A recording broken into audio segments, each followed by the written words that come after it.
এই লেনদেন। ব্যবসায় আপনি লাভবান হন বা না হন, আপনি যদি সততার সাথে ব্যবসা করতে পারেন তো আপনি লাভবান হওয়ার পরে কোনো সন্দেহ নেই, কোনো সন্দেহ নেই। লাভ যদি আপনি শুধুমাত্র টাকা পয়সা কতগুলো আহরণ করাকেই ধরে নেন, তো আমি আপনাকে বিনয়ের সাথে বলতে চাই, এইরকম তথাকথিত লাভ পৃথিবীতে বহু মানুষ করেছে, কিন্তু তারা আখেরাতের অশান্তি তো অনেক পরের বিষয়, দুনিয়াতে তারা শান্তি জিনিসটা পায় নাই। আপনার আশেপাশে আপনি দেখবেন, বহু লোককে দেখবেন টাকা পয়সার পাহাড় জমিয়ে ফেলেছে, কিন্তু শান্তির দেখা পায় নাই। শান্তি দেওয়ার মালিক আল্লাহ তাআলা।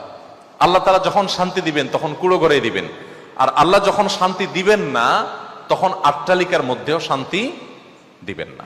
অতএব আপনি আপনার চেষ্টা থাকবে সততার সাথে ব্যবসা করা। আমি জানি এই বিষয়ে ওয়াজ করা যত সহজ, আমল করা তত সহজ না। আমল করা অনেক কঠিন। দাঁড় করে দিলে সততার উপর আপনি অনেক কথা বলতে পারবেন, কিন্তু ফিল্ডে কাজ করাটা অনেক কঠিন কাজ।